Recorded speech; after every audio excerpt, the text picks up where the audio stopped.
Hey again, it's Christina from Sunshine and Flora. If you're new to my channel, I grow cut flowers in Zone 5A in Northwest Iowa, and I just came from the post office and I received my order from Baker Creek of seeds that I placed, so I thought it would be fun to do a unboxing for you guys.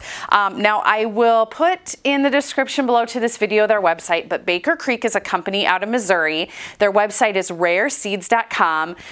Typically the last couple years we have ordered a lot of our vegetable seeds through Baker Creek, but this year I did order some flower seeds too. So I'm pretty excited to see what is in this envelope.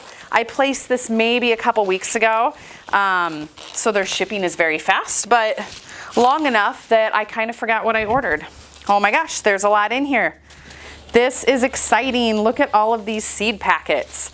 I'm gonna sort these out just into some piles of vegetables and flowers, and then I will go through all of these for you guys.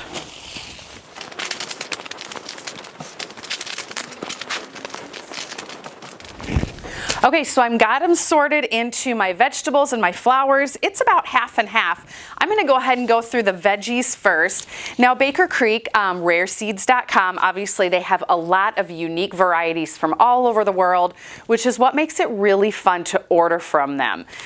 My husband, he likes to ferment peppers to make his own hot sauce, and so he always orders some really weird varieties. He has a whole bunch at home right now, like a sugar rush peach and what's the other one? A fish pepper. We have a lot of seeds left from some of those, but I think there is a pepper or two in here. They also will send you, if you order so many seeds, then they put in a couple free seed packets. So it looks like I received the Japanese wasabi radish. That looks something like my husband will like. And then datil or datil, D-A-T-I-L. It's a kind of pepper. I'm sure it's a hot pepper. So he will probably love that too. Okay, so going through the vegetables that I ordered, I wanted to try another cantaloupe type melon this year. I typically don't have very good luck, but I'm not giving up on those. So I ordered the small Persian melon. It's supposed to be really sweet, popular, about 5 pounds, which sounded perfect to me. There are so many melons. I mean, there are so many of everything. It was really hard to choose, but these are kind of the ones that I thought looked like would fit into my garden well. So I picked the beet, I don't know how to say this, Bait Alpha cucumber. This is supposed to be a nice slicer. And I don't really have these in any particular order, but I know, here's the other cucumber, Boston pickling. This will be for my husband to make pickles from. The other melon that I ordered was the Wilson Sweet, and this is a watermelon. And this is supposed to be more of a bush variety, I think, which will fit into my garden space really well. Then I ordered a couple different lettuces, which my plan is to plant these early out in some elevated beds that I have out in my garden. So Little Gem looks like a little tiny head of romaine lettuce. I thought these would be so cute to grow individually, make your own little Cobb salad or wedge salad. I just thought they looked really fun. And then Gustav salad lettuce seemed like a good popular one. It also is a compact variety. Then Black Beauty zucchini, very popular variety of zucchini. We eat a lot of zucchini. We'll put it in tin foil with Parmesan cheese and put it on the grill. I also like to make zucchini bread and blueberry zucchini muffins, so I had to get some more of that. Warsaw pasta squash is a type of spaghetti squash. I'm actually making a spaghetti squash recipe tonight where you cut the spaghetti squash in half and you bake it, and then once it's ready, you know, you comb it all up so it gets that spaghetti texture, and then you fill it with pasta sauce and sausage mix and top it with provolone cheese and then put it under your broiler. It's really good. Amish paste tomato. This is the kind of tomato that I primarily grow for our canned pasta sauce. This is the pepper that my husband picked out this year. I will put the name on the screen. I don't even know how to pronounce it, but these are little cherry peppers that I think he will probably put in vinegar and pickle or ferment, whatever he does with them. Then the new Carota carrot. This was supposed to be a popular variety of carrot that also withstood heat very well, and it's also supposed to be able to grow in harder soil, so that was a good one to try for me. The glory of Enkhuizen, if that's how you say that cabbage, this said it was specifically great for making sauerkraut, which is why I chose that, because my husband also likes to make sauerkraut. Then the Bloomsdale long-standing spinach. We needed a new spinach, and I thought this one looked great.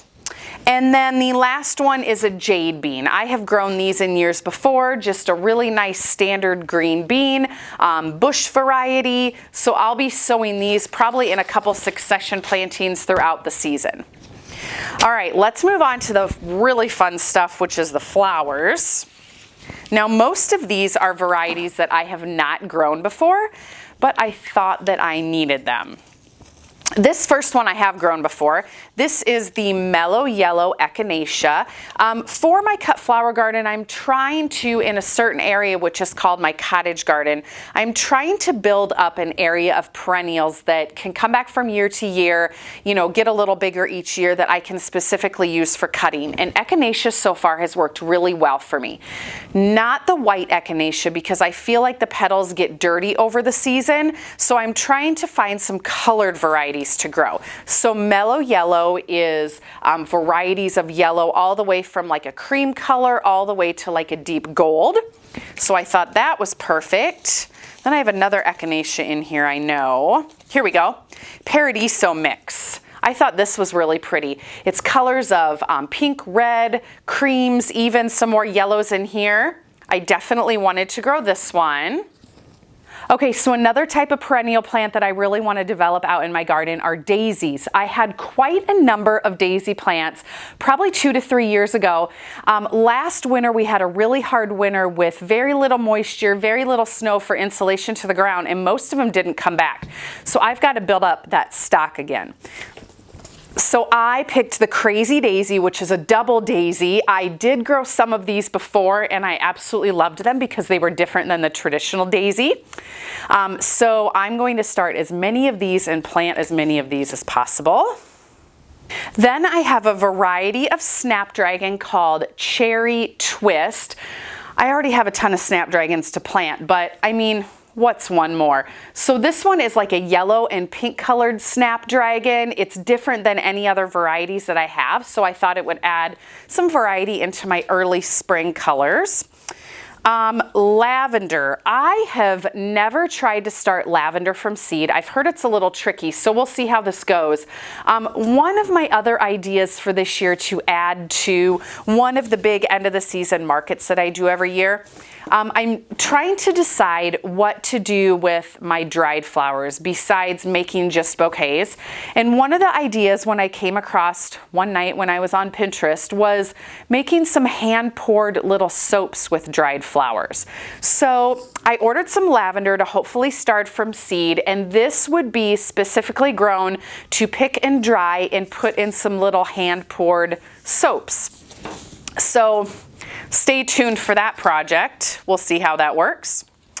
I got the Poppy Giant Rattle. These will be grown specifically for the, whatever you call it, the rattler, the actual seed pod. I will grow these specifically for the seed pod to dry to add as an accent in bouquets.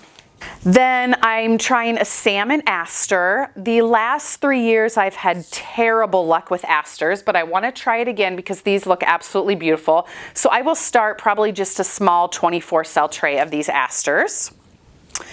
I purchased the Apricot Lemonade Cosmos. Cosmos grows so good for me, so easy, and this was a different color from any of the other Cosmos that I have. Then Dara, which is a flowering carrot. I grew this last year and loved it, but I just ran out of seeds, so I needed more of this. It looks like Queen Anne's lace, only it's like a dark purplish color. It's so pretty, so I have to have this in my garden. Bachelor's Buttons Blue Boy is a really early blooming plant in my area, and it also will self-seed and come back every year. And I didn't have any seeds, but I wanted to get another little 4x4 bed going of this, and so the blue is what I chose for the Bachelor Buttons. Then calendula.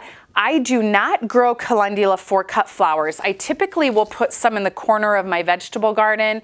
It's like an aphid host, but this year I want to grow it for the petals if I make those little handmade soaps, because calendula oil, anything calendula, can be a really good moisturizer for your skin. So this is specifically for those soaps.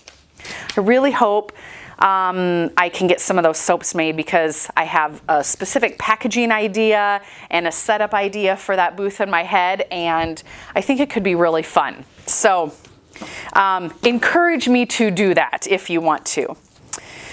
Okay, stock. Stock is another one that I really want to amp up for earlier spring blooms, even to sell to my florists. And I came across this Anytime stock mix. It's supposed to be 24 inches tall, which is perfect. And it's a variety of really pretty, almost jewel tone colors. So I thought I should give it a try. The Queen Lemon Peach is a new color from the Queen Lime series this year. I grow all the Queen Lime series. I had to have this one, of course. Okay, two more varieties. One is Gomphrena. Gomphrena is not something that I grow a ton of for my bouquets. I like them in the fall as the little accent flowers. But Gomphrena I'm more going to be growing to cut the little flowers off to save for dried flowers. And I wanted something red in case I tried to do something in the fall or for Christmas. So I ordered the Strawberry Fields Gomphrena. And then the last one I ordered was a chamomile, and this again will be if I dry it for those soaps that I make. I do really like chamomile tea, so I may try to make my own tea from this, but this is mainly for those soaps that I hope to make. Okay, so that is my Baker Creek seed haul for the season. I thought it would just be fun to share all those varieties with you guys. I know everyone loves to watch seed haul videos. I know I do. I love seeing what people order, and then it gives me ideas for different things to order. So I hope you guys enjoyed seeing this. I have a lot of seeds starting coming up, so I will make sure to share all of that with you guys too. So stay tuned for a lot this winter. We'll see you soon.